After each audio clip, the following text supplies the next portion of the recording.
মাধ্যমিক প্রস্তুতিতে দশম শ্রেণীর শিক্ষার্থীদের জন্য আজ দ্বিতীয় আলোচনা গণিতের সরল সুদ কষা বা সিম্পল ইন্টারেস্ট এর উপর আলোচনা করছেন শ্রদ্ধেয় শিক্ষক শ্রী সীমন্ত কর মহাশয়। তোমরা মনোযোগ দিয়ে আলোচনা শোনো। এ সম্পর্কে তোমাদের কিছু জিজ্ঞাসা থাকলে কমেন্ট বক্সে জানাও। প্রিয় শিক্ষক মহাশয় তোমাদের উত্তর দেবেন। প্রিয় ছাত্রছাত্রী, তোমরা সকলে ভালো আছো? আগের দিন আমরা দ্বিঘাত সমীকরণ নিয়ে একটু আলোচনা করেছিলাম। সেই দ্বিঘাত সমীকরণে কারো যদি কোনো সমস্যা হয়ে থাকে কমেন্ট বক্সে কমেন্ট করবে, চেষ্টা করব যথাসম্ভব উত্তর দেওয়ার। আজকে আমরা ওই পাটিগণিতেরই একটা ভাগ সরল সুদ কষা, সেটা আমরা দেখেছিলাম। সরল সুদ কষা আছে আমাদের বা সিম্পল ইন্টারেস্ট, সেটা নিয়ে আমরা একটু আলোচনা করব। তোমাদের প্রত্যেকেরই ব্যাংকে অ্যাকাউন্ট আছে। অ্যাকাউন্ট থাকা মানে কিছু পরিমাণ টাকা সেই ব্যাংকে জমা আছে। যাই হোক, কারো 100, 200, 500 বা 1000 বা তারও বেশি টাকা জমা আছে। দেখবে যে পরিমাণ টাকা জমা আছে তার উপর বছরের শেষে আমাদেরকে একটা ব্যাংক বেশি পরিমাণ টাকা দেয়। তাহলে তোমার ধরো 500 টাকা জমা আছে, দেখা গেল বছরের শেষে তোমাকে ব্যাংক 550 টাকা দিল। তার মানে তুমি 50 টাকা বেশি পেলে। ওই যে পরিমাণ টাকাটা তুমি বেশি পেলে সেটাকেই বলা হচ্ছে সুদ বা ইন্টারেস্ট।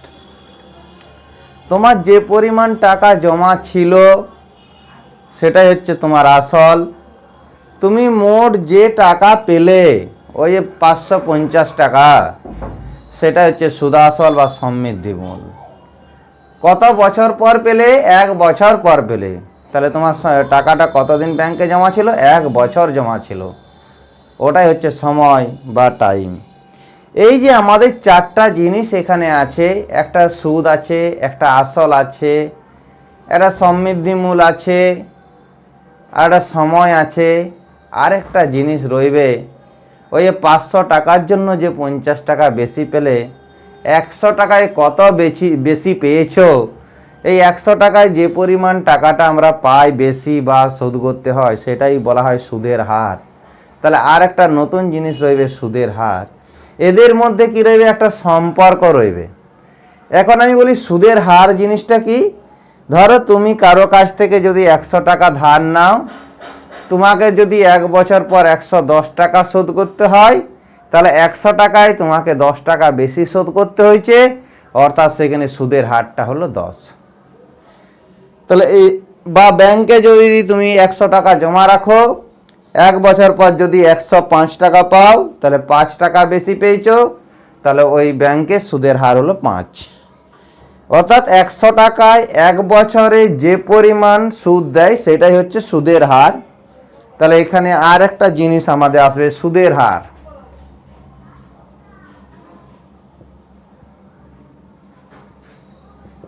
যেটাকে রেট অফ ইন্টারেস্ট বলা হয়।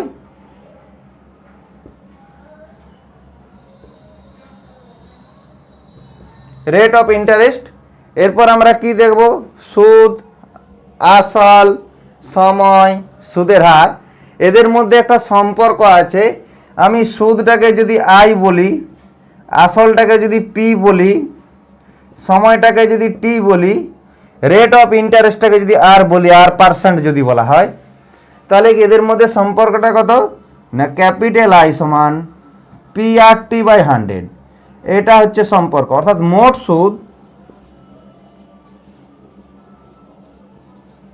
সুদ সমান তাহলে কত না? আসল গুণিত সুদের হার গুণিত সময় বাই 100। এখানে যে সময়টা কিন্তু সবসময় আমার বছরে রূপান্তর করে নিতে হবে। কখনো কখনো দেখা যাবে যে দিনে হয়তো দেওয়া থাকতে পারে, সে দিনে দেওয়া থাকলে সেটা আমাকে বছরে রূপান্তর করে আমাকে কাজটা করতে হবে। তাহলে আমার এইখানে এই যে চারটা যে টার্ম আছে IPRT, এই চারটা টার্মের মধ্যে দেখা যাবে যে তিনটার মান আমাদের দেওয়া রইবে, একটা যে কোনো উপায়ে বের করাতে হবে। ঠিক আছে, তাহলে সেটা বের করানোর জন্য আমাদের তাহলে এই ফর্মুলাটা কাজে লাগবে। এখানে একটাই ফর্মুলা আছে, সরল সুদ কষা। সরল সুদ কষা কথাটার অর্থ কি না, বছরে যার একটা পর্ব হয়, পর্ব সংখ্যা বছরে একবার হয়, অর্থাৎ বছরে যদি একবার সুদ কষা হয় তখনই সেটাকে বলা হবে সরল সুদ। সুদ একদিকে রয়ে যাবে, আসল একদিকে রয়ে যাবে। ফর এক্সাম্পল, আমি যদি একটা উদাহরণ দিই তোমাদেরকে, ধরো তুমি এখানে আসল আর এখানে সুদ, ধরো তুমি 100 টাকা ব্যাংকে জমা রেখেছো, 1 বছর পর তোমাকে ব্যাংকে 5 টাকা সুদ বেশি দিল। 1 বছর আবার পরের বছরে হয়তো সেই তোমার আসল কিন্তু 100ই রয়ে গেল, আসলটা আমার পরিবর্তন হলো না। সুদ তখন কত হয়ে যাবে, এই বছর 5, আগের বছর আর এই বছর 5 মিলে মোট 10 টাকা সুদ হয়ে গেল। আবার হয়তো 3 বছরের মাথায় তোমার আসলটা 1 রয়ে গেল, কিন্তু সুদ কি হবে 5 টাকা, আর আগে 10 টাকা সুদ ছিল, মোট 15 টাকা সুদ হয়ে গেল। তাহলে যদি সুদের আলাদা হিসাব হয়, আসলের যদি রূপান্তর না হয়, তখনই সেটাকে বলা হয় সরল সুদ কষা বা সিম্পল ইন্টারেস্ট। এরপর আমরা কিছু বাস্তব সমস্যায় যাব, দেখা যাক সেগুলো কীরকম হয়।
দেখো আমি একটা কোশ্চেন দিচ্ছি,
এখানে একটা কোশ্চেন দেওয়া আছে, দেখো বলছে কোনো মূলধন বার্ষিক শতকরা একই সরল সুদের হারে 3 বছরে 560 টাকা এবং 5 বছরে 600 টাকা হলে মূলধনের পরিমাণ ও সুদের হার নির্ণয় করো।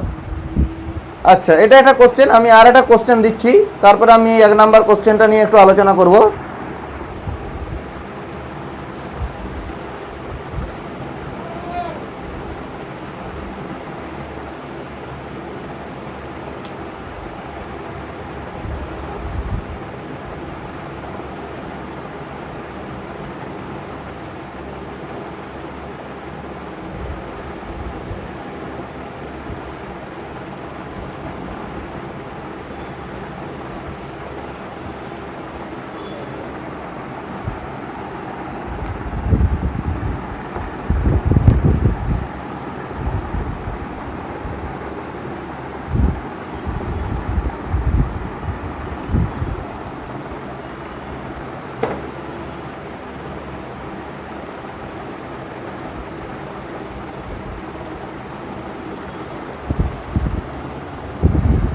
আমি আর একটা কোশ্চেন দিচ্ছি, কোশ্চেন নাম্বার 2।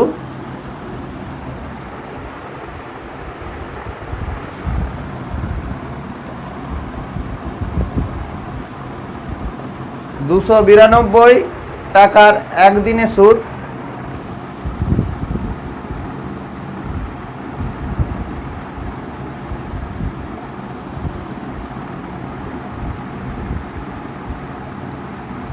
একদিনে সুদ 5 পয়সা। 292 টাকার একদিনে সুদ 5 পয়সা হলে বার্ষিক সুদের হার কত? 5 পয়সা হলে বার্ষিক সরল সুদের হার কত? সরল সুদের হার কত?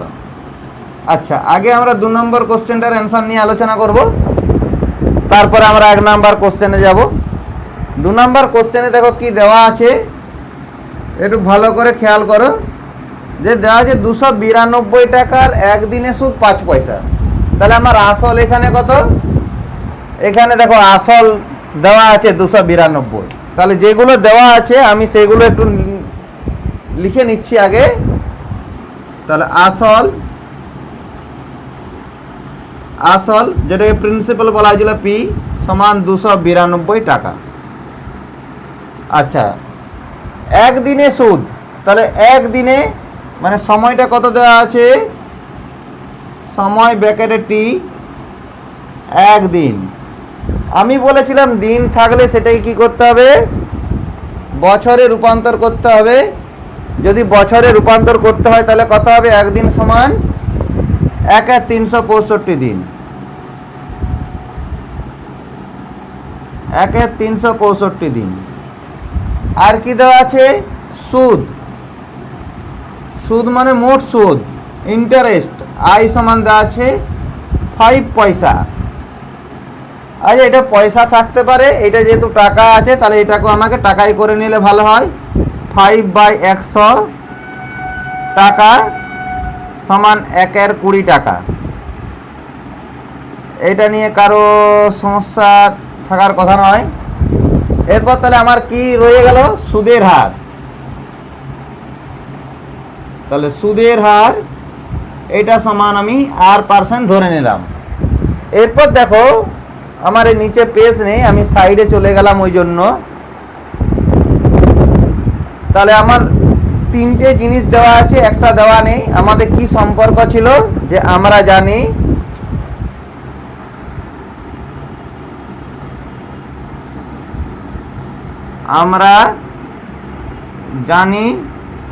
কি জানি? ক্যাপিটাল আই সমান PRT/100। তাহলে এখানে যে মানগুলো দেওয়া আছে বের করাও। ক্যাপিটাল আই এর মান দেওয়া আছে 1/20, পি এর মান দেওয়া আছে 292, আর আমার দেওয়া নেই টি দেওয়া আছে 1/365 গুণিত 1/100। তাহলে আর সমান তাহলে কত হবে? দেখো তো, কোনাকুনি গুণ করে দিলাম। 365 গুণিত 100 বাই এখানে 20 যেমন আছে রয়ে গেল ভাজিত 292।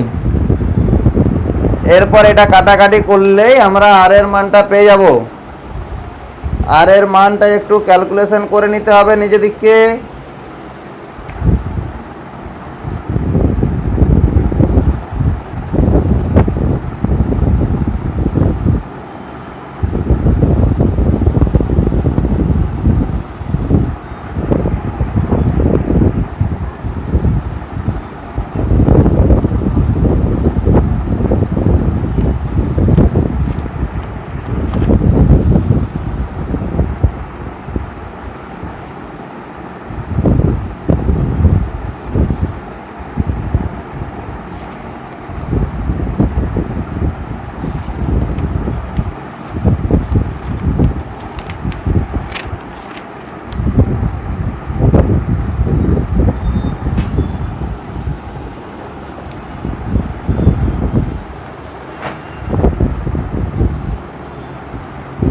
তো কাটাকাটি করো।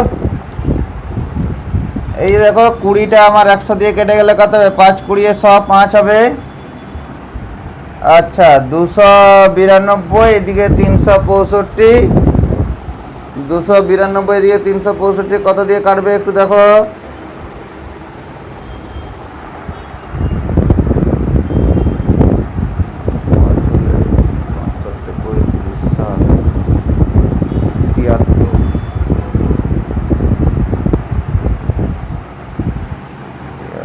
চার 73 দিয়ে কাটছে দেখো তো, এটা 73 দিয়ে কাটছে।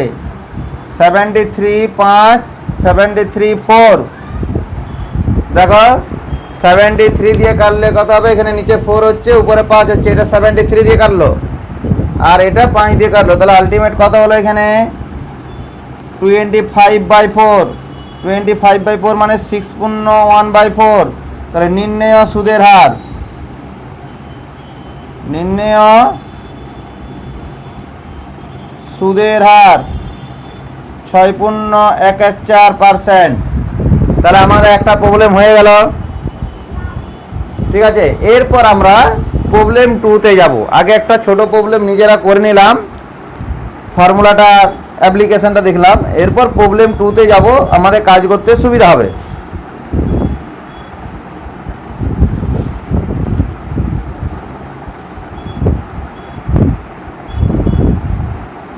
প্রবলেম 2 এর একটু দেখো ভালো করে কি বলা আছে। বলছে কোনো মূলধন বার্ষিক শতকরা একই সরল সুদের হারে, মানে সুদের হার আমার পরিবর্তন হচ্ছে না, 3 বছরে 560 টাকা। তার একটা মূলধন আছে প্লাস 3 বছরের সুদ আছে, সেই পরিমাণটা হয়ে গেছে 560। একই সরল সুদের হারে 5 বছরে কত দিচ্ছে? 5 বছরে দিচ্ছে 600 টাকা। তাহলে আসল প্লাস 5 বছরের সুদ মিলে হয়েছে 600 টাকা। মূলধনের পরিমাণ ও সুদের হার নির্ণয় করো। এই টাইপের প্রবলেম তোমাদের পরীক্ষায় থাকে। ঠিক আছে, একটু প্রবলেমটা দেখো নিজেরা, আশা করি হয়ে যাবে সবাইকার। তাহলে প্রবলেম 2টা আমি একটু ক্লিয়ার করে দিয়েছি, প্রবলেম 2টা মুছে দিচ্ছি, প্রবলেম 1টা নিয়ে এবারে আলোচনা করছি।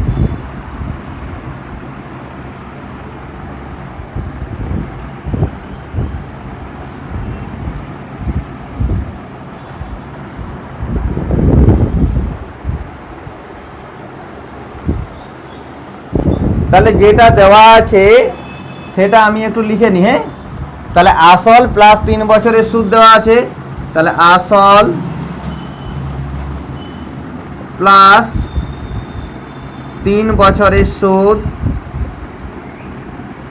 আসল প্লাস 3 বছরের সুদ সমান 560 এত টাকা। আর এইখানে কি দেওয়া আছে? আসল প্লাস 5 বছরের সুদ, 5 বছরের সুদ কত দেওয়া আছে? 600 টাকা দেওয়া আছে। একটু আমাদের লেখাটা চেঞ্জ হয়ে গেছে। আমরা যদি 5 বছরটা আগে লিখতাম এবং 3 বছরটা পরে লিখতাম তাহলে বিয়োগ করতে সুবিধা হতো। ঠিক আছে, তার জন্য আমি একটু চেঞ্জ করলাম, উপরটায় 5 করে দিলাম, নিচটায় 3 করে দিলাম। তাহলে এইখানে টাকার পরিমাণটা হয়ে যাবে উপরে 600 টাকা আর নিচে হয়ে যাবে 560 টাকা। এরপর যদি আমরা বিয়োগ করে দিই, বিয়োগ করলে কি হবে দেখো তো, আসলটা কেটে গেল এখানে, তাহলে কি হচ্ছে? 2 বছরের সুদ হয়ে যাচ্ছে। 2 বছরের সুদ কত হবে? এটা বিয়োগ করলে হচ্ছে 40 টাকা। তাহলে 1 বছরের সুদ কত হবে? 40/2 সমান 20 টাকা। আচ্ছা, আমাকে হয় 3 বছরের সুদ বা 5 বছরের সুদ বের করালে আমি আসলটা পেয়ে যাব। তাহলে 3 বছরের সুদ কত হবে? 3 বছরের সুদ সমান 20 গুণিত 3 60 টাকা। তাহলে এরপর দেখো, তাহলে আসল সমান, তাহলে আসল সমান আমরা কি পাবো দেখো তো, তাহলে 3 বছর আসল প্লাস 3 বছরের সুদ, আসল প্লাস 3 বছরের সুদ, এটা আমি এমনি লিখলাম তোমাদের সুবিধার জন্য, বছরের সুদ মাইনাস 3 বছরের সুদ, 3 বছরের সুদ। কারণ কি দেখো, 3 বছরের সুদটা আমি বের করে নিয়েছি, আর আসল প্লাস 3 বছরের সুদ, এই মানটা আমার দেওয়া আছে। কত দেওয়া আছে? এই যে 560 টাকা দেওয়া আছে। তাহলে এইটা সমান আমার কত হয়েছে? 560 মাইনাস 3 বছরের সুদ, আমি 60 টাকা পেয়ে গেছি। তাহলে এইটা হয়ে গেল এত টাকা, সমান কত হলো দেখো, এখানে বিয়োগ করলে হচ্ছে 500 টাকা। তাহলে আসলটা পেয়ে গেলাম। তাহলে দেখো এবারে আমরা কি পেয়ে গেলাম না, আসল পেয়ে গেলাম। আমরা অনেকটা কিন্তু পথ এগিয়ে গেছি। আসল পেয়ে গেছি, সুদের হার পেয়ে গেছি, ঠিক আছে, 1 বছরের সুদ পেয়ে গেছি। এরপর সময়ও আমাদের দেওয়া আছে, যে কোনো প্রবলেমে একটা করলে আমি সময় পেয়ে যাব। শুধু সুদের হারটা বের করাতে হবে। সুদের হারটা বের করানোর জন্য আমি এই সাইডটা ব্যবহার করছি। পেজটা আমার একটু কম হয়ে গেছে। তাহলে ফর্মুলা অনুযায়ী তাহলে কি হবে? আসল প্রিন্সিপাল এটা সমান কত হচ্ছে? 500 টাকা। আচ্ছা, 1 বছরের সুদ। তাহলে সময়টা কত নিচ্ছি? সময় ব্র্যাকেটে টি, যে কোনো একটা নিতে পারো, বা 500 টাকায় 1 বছরের সুদ হচ্ছে 20 টাকা, আমরা পেয়ে গেছি অলরেডি। তাহলে সময় টি সমান 1 বছর। আচ্ছা, সুদ মানে টোটাল ইন্টারেস্ট আই, এটা দেখো 20 টাকা। এই যে এই জায়গাটা থেকে বের করালাম 20 টাকা। তাহলে আমার কি দরকার? শুধু সুদের হার। তাহলে সুদের হার সমান R%। তাহলে আমরা কি জানি না, আই সমান PRT/100 থেকে আমি একই মেথডে যেতে যাচ্ছি যাতে তোমাদের কারো অসুবিধা না হয়। বা আচ্ছা, ইমপ্লাই দ্যাট দিয়ে লাভ নেই, বা আই বলতে এটা 20, পি বলতে কত? আসল মানে 500, সুদের হার, আর টি বলতে 1/100, বা আর সমান তাহলে 20 ইন্টু 100/500।